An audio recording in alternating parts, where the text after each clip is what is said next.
Irmão, preferi te mandar o áudio aqui pra você ouvir com calma. Bom, aqui a gente tá passando por um dos momentos mais difíceis da nossa vida, né? Não sei como é que vai ser daqui pra frente, como é que isso tudo vai acabar, mas tá na mão de Deus aí. E você também, eu sei que você tá passando por um momento dificílimo aí também, essa confusão toda, né? Você sem saber exatamente como é que vai caminhar isso tudo. E apesar de você ter dado liberdade, Daniel, de a gente te cobrar, eu fico sem graça de ficar te cobrando, tá? Mas, enfim, é porque tá num momento muito decisivo aqui do filme. E como tem muita parcela para trás, cara, tá todo mundo tenso e eu fico preocupado aqui com o efeito ao contrário do que a gente sonhou pro filme, né? Imagina a gente dando calote num Jim Caviezel, num Cyrus, os caras, pô, renomadíssimos lá no cinema americano, mundial.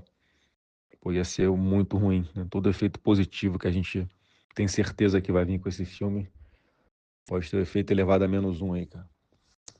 Então, se você puder me dar um toque, uma posição aí, Daniel, porque a gente precisa saber o que faz, cara, da vida, porque já tem muita conta para pagar esse mês, e o mês seguinte também, e agora que é a reta final, que a gente não pode vacilar, não pode não honrar com os compromissos aqui, porque senão a gente perde tudo, cara, tudo contrato, perde ator, perde diretor, perde equipe, perde tudo.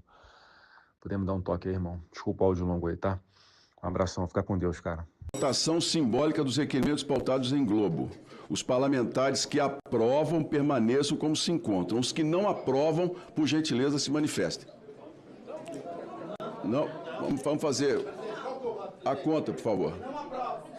Os que não aprovam, por gentileza, se levantem e se manifestem. Vamos lá. 1, 2, 3, 4, 5, 6, 7. Não, tem suplente levantado aí. Tem suplente aí. Quem que é? Oi? Só os titulares. 1, 2, 3, 4, 5, 6, 7. A pauta está aprovada.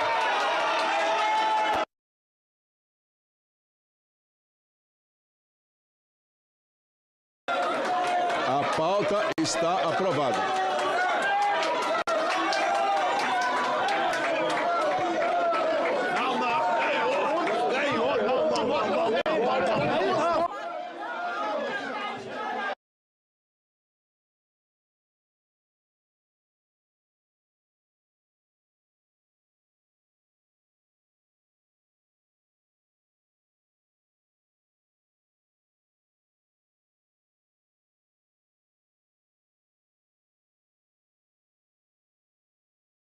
Sabe aquela ideia de caminhar por um deserto financeiro e dar de cara com uma miragem de luxo? Um oásis que promete lucros absurdos, né? Exato, só que na hora de entregar é só areia. Bom, essa miragem tem nome, é o Banco Master, e no nosso Deep Dive de hoje a gente vai destrinchar um documento que mapeia como 50 bilhões de reais simplesmente desapareceram. É um maior colapso do sistema financeiro nacional. E olha, antes da gente mergulhar nos detalhes, é super importante dar um aviso de imparcialidade aqui para quem nos ouve. Bem lembrado, o material que a gente está usando como fonte traz acusações assim gravíssimas contra figuras políticas tanto da esquerda quanto da direita e até a cúpula do judiciário. Exatamente. E nós não estamos tomando partido nenhum aqui, né? O nosso objetivo é puramente relatar os fatos e as ideias que estão nesse documento. Perfeito, então. Como é que esses 50 bilhões viram pó? A engenharia disso é assustadora, porque, operava a luz do dia. A grande isca não foi uma promessa super obscura. Foi a própria segurança do mercado. Eles usaram o sistema contra o próprio sistema. Como assim? O banco vendia um título, o CDB, dizendo que o lastro era baseado em dívidas que o governo tinha a pagar, os famosos precatórios. Só que o valor dessas dívidas estava artificialmente inflado lá na contabilidade do banco, certo? Isso. E o principal argumento de venda era a proteção do FGC, o Fundo Garantidor de Créditos. Ou seja, eles emitiam CDB sabendo que o lastro era podre, mas vendiam a ideia de que o seguro do FGC cobriria tudo se desse errado. Nossa, era um esquema de risco zero para quem estava fraudando. E risco máximo para o sistema inteiro. Exatamente, o risco ficava todo diluído. De 1 bilhão e 800 milhões de reais sumindo de fundos de aposentadoria de servidores públicos. Quase 1 bilhão só do Rio Previdência, para você ter uma ideia. Fico muito chocada com isso. Não é um número abstrato numa planilha. É a aposentadoria real de professores, de policiais. É literalmente privatizar o lucro da fraude e socializar o prejuízo de uma forma catastrófica, sabe? Com certeza. E a grande pergunta que fica para quem acompanha o caso é como os gestores aceitaram colocar dinheiro público nisso. Sim. E se o Banco Central estava ali supervisionando, como é que nenhum alarme tocou antes do FGC ter que cobrir esse rombo bilionário? Segundo o documento, os alarmes não tocaram por um motivo bem simples. Os fios foram cortados por um lobby interpartidário gigantesco, ou em todas as frentes de poder. Na esfera da direita e do centrão, o documento aponta que parlamentares tentaram criar a chamada Emenda Master, para inflar o limite do FGC para R$1 milhão. Uma tentativa clara de acalmar quem já estava desconfiando do banco, né? Sem dúvida. E ainda teve o uso do Banco de Brasília, o BRB, para tentar comprar 12 bilhões em créditos simulados.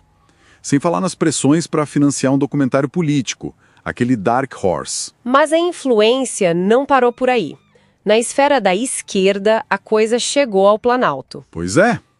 O relatório diz que o atual presidente e membros do alto escalão receberam o banqueiro Daniel Vorcaro a portas fechadas. Isso lá em novembro de 2024, quando o banco já estava operando sob forte suspeita. E para fechar a blindagem, tem a infiltração no judiciário e no próprio Banco Central. Diretores do BC supostamente recebendo propina para fazer vista grossa. Ministros do STF viajando em jatinhos privados do banco. E tomando decisões favoráveis depois disso, impondo sigilo nos processos. É um nível de captura do Estado muito profundo. E tem um detalhe que me deixou impressionada. Qual? 129 milhões de reais em contratos com escritórios de advocacia ligados a familiares de ministros. É muito dinheiro só para garantir silêncio e decisões judiciais. É uma quantia absurda. E a síntese do documento é bem clara. Essa fraude superou totalmente a polarização política. O dinheiro não tem ideologia. Ele simplesmente capturou o Estado de forma sistêmica. Totalmente.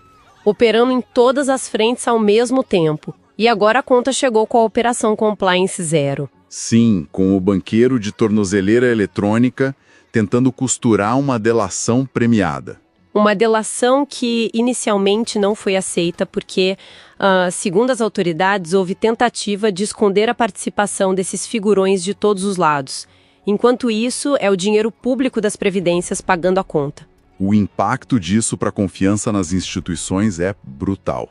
Mostra que o papel aceita qualquer lastro se as pessoas certas estiverem carimbando. O que nos deixa com um pensamento final bem perturbador para nossa audiência. Manda. Voltando àquela ideia inicial. Se a própria arquitetura de segurança do mercado, tipo o Fundo Garantidor de Créditos, foi transformada na arma principal para atrair as vítimas, Sim. quais outras proteções institucionais que a gente considera hoje como infalíveis podem estar apenas camuflando o próximo grande colapso? Fica aí a reflexão.